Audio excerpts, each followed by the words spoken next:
Hello and welcome. I am Dr. Lara May, a clinical pharmacist specializing in functional medicine, as well as a certified yoga teacher and Reiki master. I run a truly integrative health coaching practice encompassing functional medicine lab testing, yoga and meditation, and a sprinkling of Reiki energy medicine. Join me here on Light Body Radio to break through your health plateau and come into alignment with your natural vitality.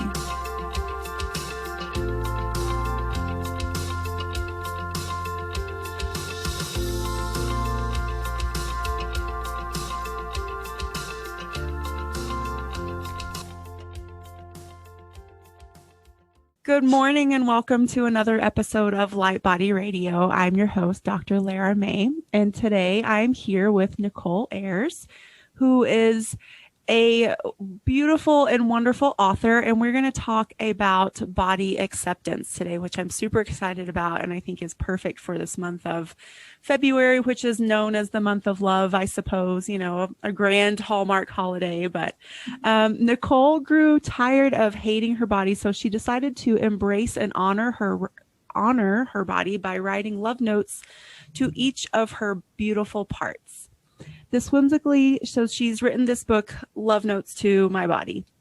And this whimsically illustrated collection of love notes invites you to witness Nicole's love affair with her body, from her crow's feet to her pinky toes, with gratitude, candor, and joy. So welcome. Thank you so much for having me. I'm so excited. I think this is such a poignant topic, and I don't really think it gets enough airtime. And so, especially when we're thinking about content creation from, the side of things where we're bringing information to the world, I was thinking, well, what would be perfect for this month of February that we need to talk more about. And so I think this is a perfect topic. So let's dive deeper into your story and tell me how you became passionate about this. Yeah. So about 5 years ago now, I just began to awaken and build awareness around some real dissatisfaction in my life. And there was nothing specific I could point to as something being wrong. My family was healthy and whole, and we enjoyed each other's company. Oh, I'm getting some weird light there. My relationship with my spouse was strong and I was happy there. My career was going well. Like, there was nothing I could just point to and say, that's the thing, that's what's wrong. So I started to get curious about what's going on with me. And I was also experiencing anxiety in a way I'd never experienced before. Events in our world were certainly shifting and shaking. And so I kind of thought maybe that's what's going on. But after working with an intuitive energy healer and just learning to sit and be with myself, I realized that the dissatisfaction I was having was all really internal. And that awakening was around how little I liked myself, and especially my body. And I say it was an awakening because I just, had lived my whole life thinking this is the relationship I'm supposed to have with my body. I'm supposed to berate her and change her and fix her to fit into these ideals that other people have created. She needs to look a certain way and move a certain way and, wear certain clothes and have certain hairstyles in order to be pleasing to others. And so that was it was shocking when I was like, whoa. And when I became aware of what I call the nasty gram narrative that was just constantly running in my head, that mean little voice, I was horrified. And I have 2 daughters, and the thought of them feeling the way I feel about my body towards their own, was heartbreaking to me. And I was like, this can't be our story. Like, we can't perpetuate this anymore. We've got to stop it. And so I was like, well, how do I change this relationship with my body? And I decided to treat it like a real relationship, a long-term, intimate, I'm in this lifelong commitment with her. It's going to be, the 2 of us till the end. Yeah. Yeah, and so I was like, well, maybe if I, sweet talk her, it'll be harder. It's hard to hate something you're sweet talking. Mm-hmm. And that was my basis behind the love notes.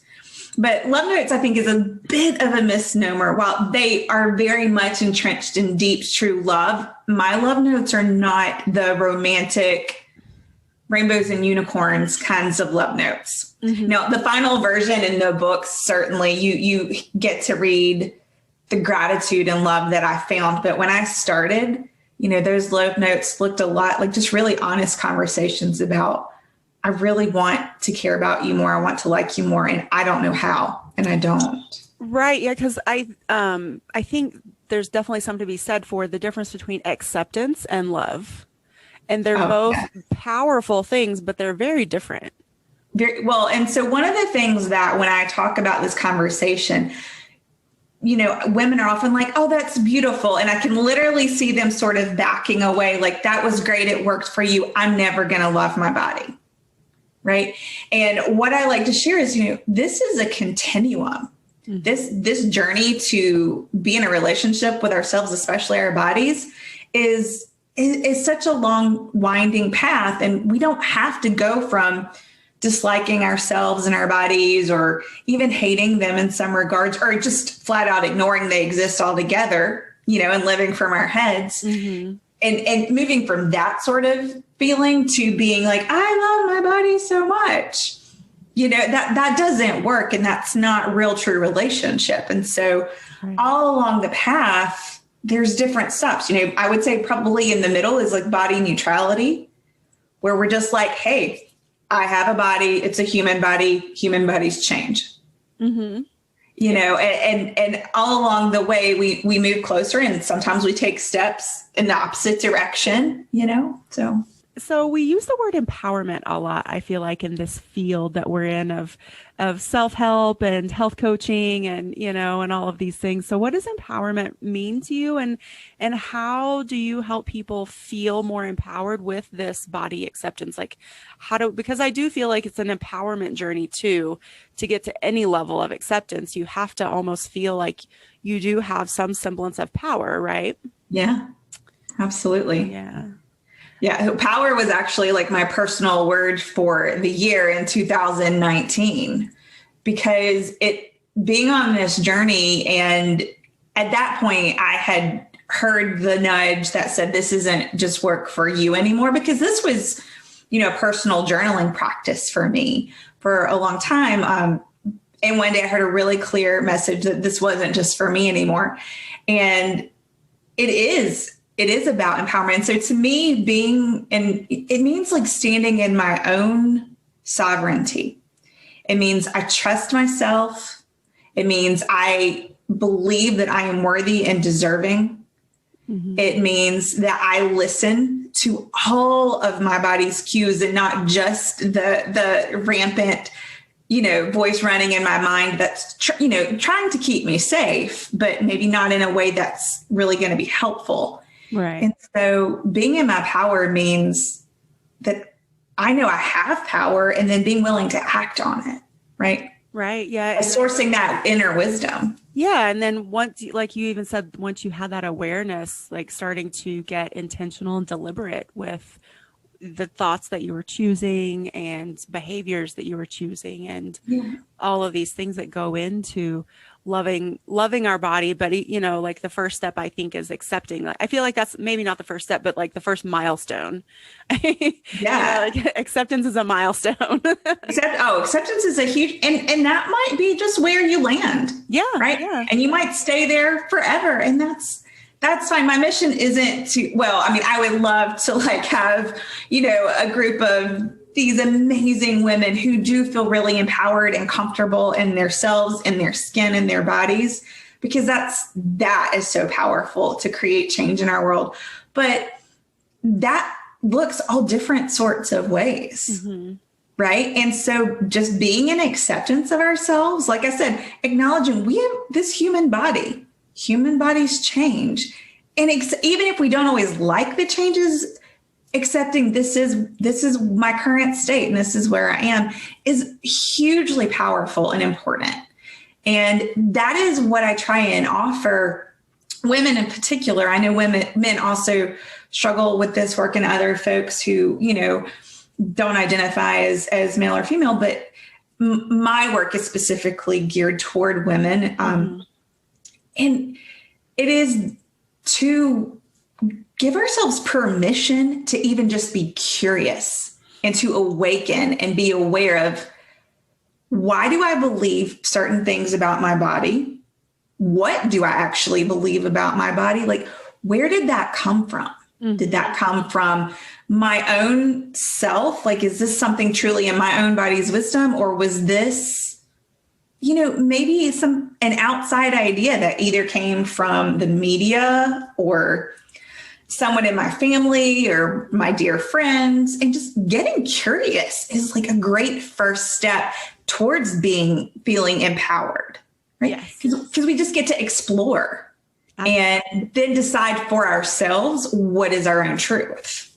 Yes. And so I'm glad this was where I was going to go to. And so in terms of like getting curious, is there a general process that you recommend? Is it through journaling, or is there something else that people do, maybe meditation, or I don't know. What do you think?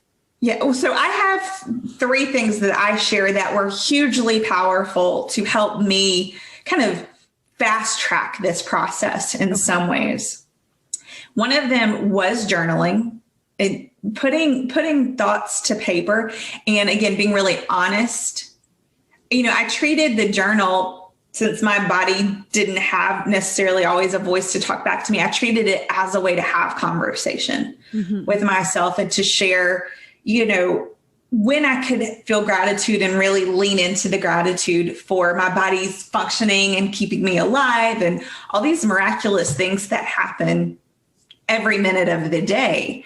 And also to explore, like, what hurt, what felt wounded, where did I feel betrayed? And what I found in that process of letting myself journal and not having any hard structure around rules about that notes needed to be a certain length. Some days they were like a sentence long, dear knees, thinking about you today, love me. It didn't have to be anything profound. It just was always being in conversation. That, again, it felt like giving myself permission to have this relationship and work on it. So journaling is hugely helpful. And I always tell folks, if you're not necessarily a journaler, that you can still have these kinds of conversations. And so maybe you get a notebook out and you just doodle, right? Or some meditative coloring, and you're thinking about maybe your body or your relationship with your body or body part or, whatever it is. Because what happens when we start to explore like our relationship with our bodies and our parts of our bodies is we actually open the door to explore all sorts of other baggage and wounds we're carrying around in our lives. So like when I started writing to my voice, because I defined my body very loosely, it's not just this physical creation, it's also all the things like the tears that I produce and my voice. And so when I started writing to my voice, like that opened up a lot of stuff that I needed to heal around where I had felt silenced in my life or unsafe to share what I was really thinking, and then led me down rabbit holes of healing there. Yeah. So I think, journaling is hugely helpful in that regard. The second practice that really is helpful is to find some sort of movement that feels really luxurious, and to do it just because it feels good, right? So I stumbled onto, not long after I started writing love notes, I stumbled onto a practice called Wild Soul Movement. And I loved it so much, I'm actually in teacher training for it now, because it's a great way to gather women together and have these conversations and make it a little more palatable. And Wild Soul Movement is a lot like a moving mantra. The mentor, the creator, Elizabeth D'Alto, talks about it being a work in versus a workout. Ooh, I love that. And yeah, it is. And it truly is, because when I am moving my body in that way, I am truly embodied. I am in my body. I'm out of my head. I'm using my breath and a mantra to just stay connected with what's going on in my body. Mm-hmm. And so it's beautiful practice of release. So combining the love note writing with that movement practice was rocket fuel for me. And then the third thing that I offer folks, which is really simple, it's very portable, can be carried anywhere, is just to daily offer yourself some love. And very specifically, I'm talking about like put your hands over your heart. You know, if you're comfortable closing your eyes, do that and just take a deep breath. And in that breath, you know, just offer yourself some love, or, you know, give yourself a hug. Mm-hmm. Or if you have some extra time, maybe you give yourself a head massage or something, but just finding ways to touch yourself in a loving way, whatever that look, you know, however far you want to take that, of course. But it absolutely doesn't need to be a sexual endeavor, right? We tend to sexualize self-touch, and that's not actually, that's great. And that's also not what I'm talking about here. But it's just really like, you know, or just, you know, holding your own face for a moment and taking a breath. Being tender and gentle with yourself is just really creates some love and lets your body know, like, hey, I'm trustworthy. You know, I'm going to take care of you and you're going to take care of me and we're going to be together. And I like that practice a lot because, like I said, you can carry it anywhere. If you are out in the grocery store and you're feeling a little challenged, you can just, you know, put your hand on your heart and offer yourself a moment of love. Or if you're in a, you know, work meeting or something like that. And two, right now with the pandemic and us having so many limitations on who we can see and how we can gather and hugs we can give, it feels really good to remember we can give ourselves some self-touch and love too. Yeah. With the whole, you know, the whole pandemic brings up so much, I feel like, because but even before the pandemic, I feel like there was an element of Western medicine that really sort of perpetuated this war with our bodies. And, you know, not even getting into the self-love and self-acceptance, but just with disease states in general, like you have to fight, or, you know, like cut this out, or, you know, all of this, just the whole approach to how we treat and, you know, and look at so many different things is a very adversarial way of looking at it. And that's one of the things that I'm passionate about as well. Is I don't, in my functional medicine practice, I don't even like to call it disease anymore, because I feel like it brings up resistance just with that word. I like to call it imbalance, because our body is so powerful that it can heal itself, and it wants to be in a state of homeostasis and balance. And we can do that with our intention, with bringing awareness to our thoughts. And then, you know, I think journaling, I agree with you, is so powerful. And I was never a journaler until I just started slowly but surely, little by little. You know, I definitely even still, like, you know, people talk about the morning pages and how powerful they are. I still can't even do that. I need something short and sweet, but like, it's still very powerful to bring awareness and put it out on paper. And like you said, then it brings with it all of our baggage, all of our stories, all of our experiences. And then the other aspect that I wanted to sort of touch on with you and get your opinion on is, I'm of a belief too that these experiences, these energies, these emotions, we store them in our body. We tuck them away places. Sometimes we surround ourselves with different energy to feel safe. And then if we leave it there, sometimes it can develop into imbalance and dis-ease. And so do you have an opinion on that? Or have you found that this practice has also helped you release things that might have developed into something more serious if you hadn't released it and transmuted it, you know? Yeah. I mean, that's all this practice has been. I joke that it all started about a year before I turned 40, and I call turning 40 my great unfeathering, because I felt like I had lived so much of my life kind of in this straitjacket of being pleasing and fitting in and doing what I thought was appropriate and, submitting to authority and ways, whatever. And as I kind of hit that milestone birthday, I was like, screw all of this. And the locks were popping off everywhere. Yeah. And so that's what the practice with the writing and the movement and just like the being in relationship with my body was saying, no, I don't actually believe, necessarily that.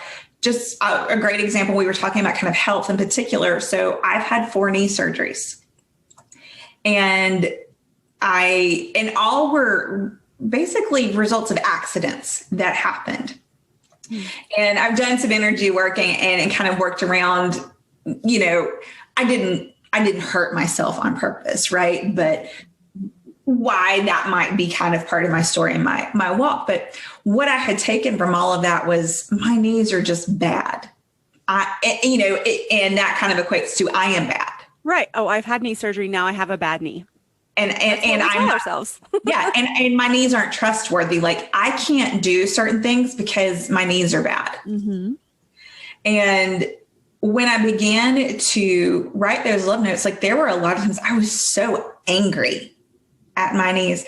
And I realized I had been storing all that anger up for so long, right? And because it wasn't going anywhere but inside me, like I was angry at myself a lot. And once I was able to open the conversation and to really gain some awareness around, I just had really terrible accidents. Mm-hmm. One was the result of a car accident I had. One, I just fell down and had a funky fall, and it was like, oh, I don't actually have to like hate my knees for being bad and holding me back anymore. And then I got to get curious around, well, are there some things I haven't allowed myself to do that maybe I could do? Mm-hmm. And like going hiking, my husband is an avid hiker and loves it. And I was always sort of like, I don't think I'll ever be able to do that. And I was so wrong. I just, in the fall, we did a backpacking trip and I was able to hike over 8 miles up and down a mountain carrying a backpack. Yeah. Yay. Yeah. Yay. Absolutely. But so much because I did release all those hurt feelings and the anger that I'd been holding on to because I got curious and allowed myself to explore. Yeah, I think it's so interesting the way that we build these expectations around ourselves. And I don't think we're even aware of that, like just by the stories that we tell ourselves. And again, by when things happen and we need to seek a medical practitioner or some sort of mentor or guide to get us through something, it's almost like we take on the story that they tell us. And we don't even get a second. I think unless we're very aware and have this very good practice of introspection, that we don't even like give it a second thought, like, oh, that's what they say. So now that's my story too. And that's a label or, whatever you want to call it. I have a great illustration of this. And it breaks my heart now. And also when I think back, I just love on the me that was then, because I'm like, that's what you believed and that's what you knew. And that's okay. When I was pregnant with my first daughter, she was breech like the entire pregnancy. And I had to, it was a difficult pregnancy for a lot of reasons. I had to be on bed rest a lot and take these medications that made me feel, like I was in constant like flight or fight mode and things like that. But because of that, we had multiple ultrasounds with her. And so always she was in this breech position. So the doctors were always like, you'll have to have a C-section. And those were the years where I was, submissive to what, you're the doctor. I fully trust you. And I didn't really trust myself very much and didn't even think about, well, do I really think that's true? And so I didn't get curious at all. And so I had the C-section and she, and it was fine. She recovered well. But, and years later, I was like, oh, there are all sorts of things that I could have tried to get her to turn that I didn't even know existed, that the doctors never shared with me. But because I viewed them as the expert, I didn't go seek, and I didn't want to have a C-section per se. And I'm not, it absolutely, if that's how she needed to be born, she did. Like my second daughter, I tried a VBAC and we had an emergency situation and C-section all the way. Right. Yeah. And I would choose that absolutely again every day. But that first one, I was like, wow, if, I try not to what if myself too much, but that is definitely a situation where I'm like, wow, what if I had looked inside myself a little more and allowed myself to do some exploring and to push back or even ask, what are my options? Yeah, I think one of my favorite tools that I've been using lately are the what would it take statements. I don't know if this is anything you ever heard of. And so tell me more. Because I feel like it just opens us up to the possibility and it allows the universe to bring us options. And so like for that example, just even asking, especially I feel like if we're feeling resistance or feeling stuck, we can just ask, what would it take for me to see all the possibilities of this, resolution or this healing, or what would it take for me to, have the option to have a different career, or what would it take for me to be able to love my job where I am now, or, so you can use it in any context, but just what would it take? And then even if it's not something conscious that comes to you right away, it's, like the law of attraction works for you. And so it gets those balls and those motions moving. And I do feel like that it opens up the realm of possibility and brings in things that we might not have ever known about or seen or heard if we hadn't asked the universe, what would it take for, A, B, or C? Yeah. Yeah. I love that. Yeah. Cool. So what would be your best advice for someone that is aware that maybe they don't have the best relationship with their body, or they don't have that even accepting dialogue, let alone loving dialogue? So what would you suggest their next steps be? So my next is so many directions you can take, but I would say break up with the word should. Yeah. Right. And so part of awakening and becoming aware, which is really the first step in the relationship, right? It's not, it is an action, right? And people think, like you said, maybe they're aware they don't have this, like you're still doing something, right? We think, oh, I'm not doing anything about it, but just letting yourself be aware and then sit in that discomfort is doing something. And once you're at that place, break up with the word should. I actually have a little pet phrase for it that I had put on this bracelet, and I still wear it every day, 5 years later, because what I realized when I was, starting to be on this path was how often that nastygram narrative was shoulding me. Right? I should be eating this food at this time, and I should only eat this much of it. Or, I should not enjoy this dessert, or I should go on a run, even though running does not light me up and make me feel happy when I'm moving. And it hurts my knees. Yeah, exactly. It hurts my knees and it doesn't feel good, but I should do it because I'll burn more calories. Or I shouldn't dye my hair funky colors because that's not what, women my age do. So start even just, again, being aware of when are you telling yourself what you should or should not do. And then, reframe it maybe if that's what you want to do, or even just be done with shoulding. That's a comment in our house where we don't should ourselves, because we don't have to carry that everyone else's expectations around. So yeah, I feel like that word just carries with it implicit judgment. And, it does. And we're just judging ourselves. And I kind of found, to me, one of the opposites of judgment is vulnerability, right? I can't be transparent and open up about how I really feel and what I really want when I'm constantly judging myself. And you're right. And when I was always shoulding myself, I was, always over here instead of, softening and opening to maybe I don't want to run anymore. And I want to find another type of movement that just feels better to me. Mm-hmm. Even if it's not going to, burn as many calories, or maybe I do want to eat this sometimes, or maybe I do want to dye my hair. Obviously I did, but yeah, so letting go. So that's one of the first things I think folks can do is break up with the word should.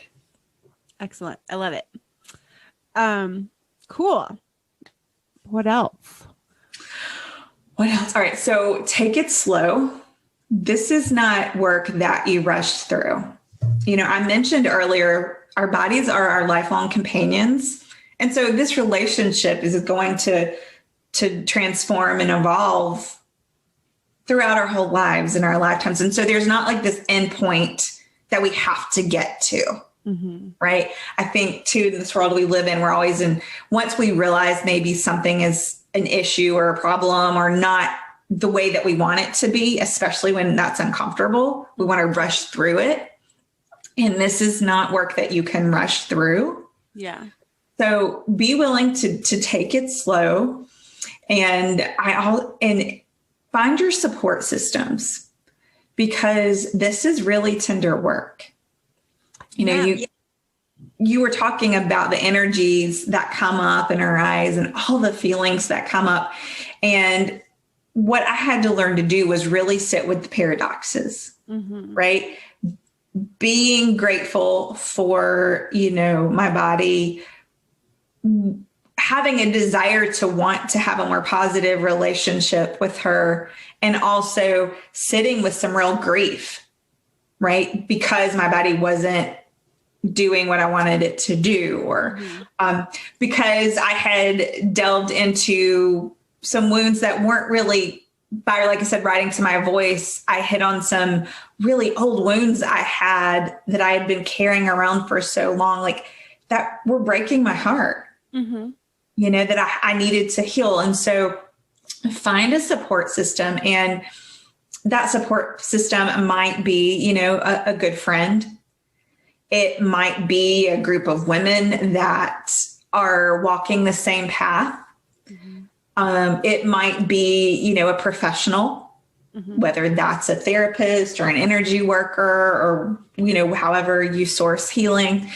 It could just even be like getting clearer about like your social media and mm-hmm. starting to follow people whose voices talk more about body acceptance and body awareness. It could be reading books. And so I actually have a resource list on my website and in my journal for folks. Okay.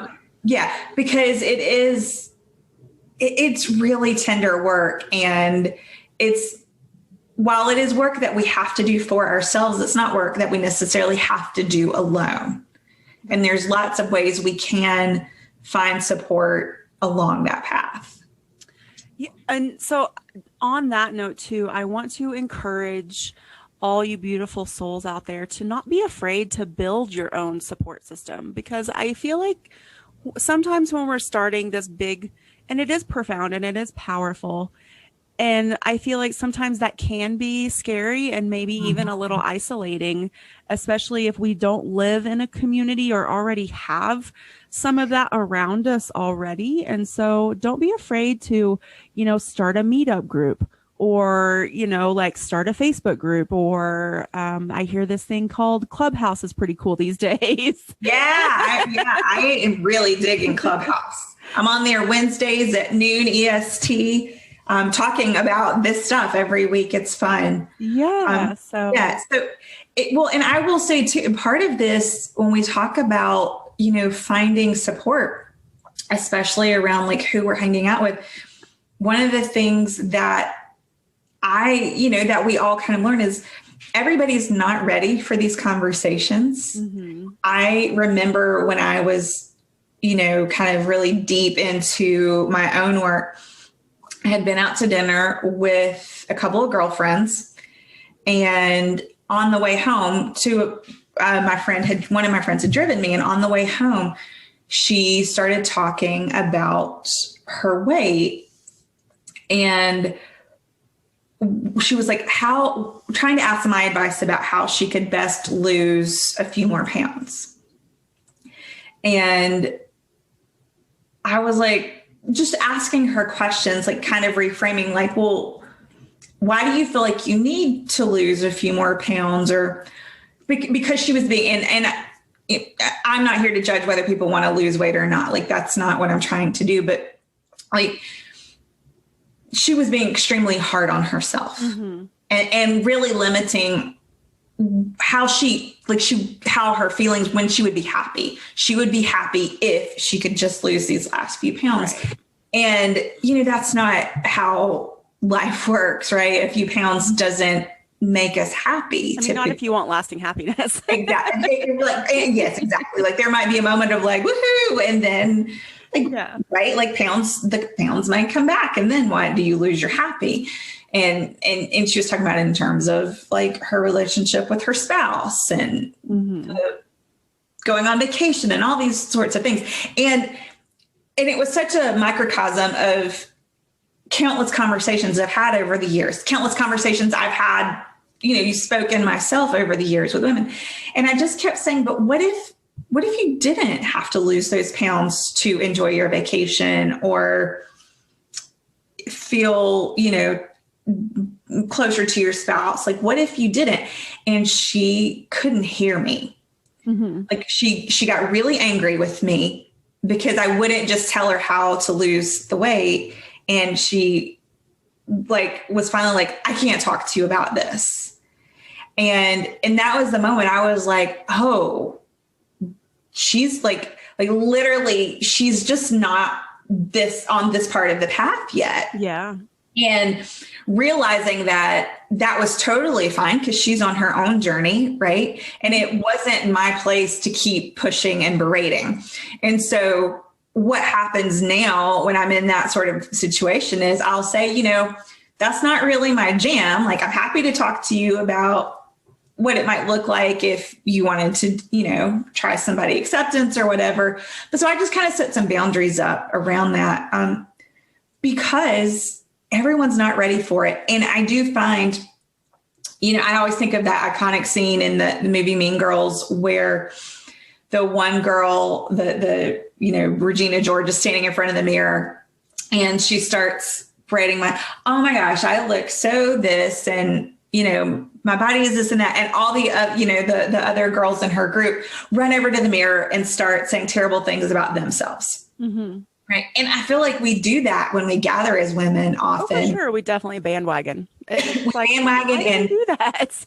Yeah. And we place all these value judgments, like we're good or because we did this, and we're bad because we did that. Yeah. And it's just kind of doing it. And so now I try and steer clear of those sorts of conversations, or if it's happening, if I feel confident to just say, hey, I don't want to talk about this. Can we talk about something more interesting? And if I'm not with people that I feel super confident about doing that, it's just excusing myself from the conversation. Yeah. Yeah, absolutely. I'm sorry. I had just lost my train of thought. No worries. So I'm definitely going to, if you're cool with it, post your resource list on my show notes page that will link back to one of your website pages. Yeah, it does. In fact, I think it's NicoleCears.com/a helping hand. Okay. I think if you go to my website, it's one of the tabs at the top. It's called a helping hand because I feel like we can all use a helping hand in this work. Yes. Yeah. And it's a living list. So I'm trying to always keep, updated and add to it as I discover wonderful books and folks to follow and things like that. Yeah. Awesome. And then what do you think about, infusing more play and how do you, because I was talking to someone the other day, or maybe just yesterday actually, and they were, talking about how they were struggling and and, how they had just been in this low place and in a funk, and they just felt like they just couldn't like get out of it. And I just looked at them and I said, well, how much fun do you have every day? Because if we're having fun and we're playing or, even having joy in our work, we are not in a funk. Like, it is impossible to be in joy and having fun and still be in a funk.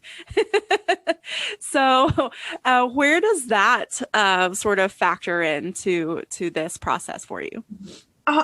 It's liberating. Like, finding joy in my body is liberating.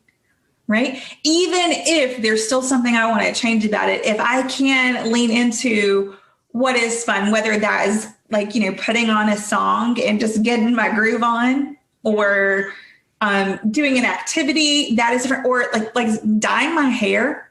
Yeah. It's immensely fun and playful to me. And so, I look down and I'll see a strand of purple and I'm like, yee! Just for a little moment. Right. Yeah. And so wearing funky earrings is fun to me. Doing my nails, right? There are all sorts of little things that I do for myself that are playful. And I spent a long time believing I wasn't playful, because even as a child, I was pretty serious. I've always been a reader. I love to read. And I didn't play a lot of traditional games. Play wasn't always my jam. Right. And so I was like, I'm just not playful. I'm not playful. And I'm laughing because I was at a weekend workshop and my mentor was leading it. And we were in the Q&A and I was like, how do I access more play? Because I was realizing that I needed to bring in more delight, especially in regard to my body. And she was like, well, what do you mean? I was like, well, I'm just not playful. And she started laughing and I was like, why is she laughing at me? And she was like, I'm sorry, but I am looking at you and you have, purple hair and you're wearing tie-dye pants and these fun earrings. And all I see is playfulness. Mm-hmm. And so I needed that reflection. Yeah. Right. To reframe what play meant. I thought play meant I needed to go out and be swinging on a swing set or something. And that wasn't actually it at all. So yes, play is liberating and fun. And there are all sorts of little delightful things that you can do for yourself and your body to feel playful. Yeah. And it might be swinging for some people. They love stuff like that. Oh yeah. Yeah. Whatever. I always encourage people to get outside. I mean, easiest thing in the world, hopefully, is to just get outside just for a little bit more every day. Yeah. And, so thank you so much for being here. I love all your insights.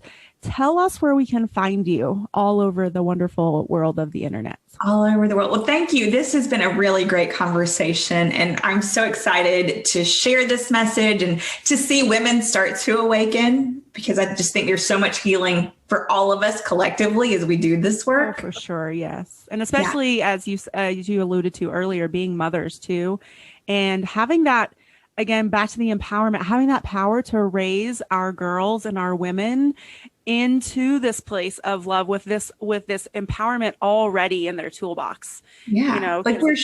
It's not required to suffer. No. In order to grow up. They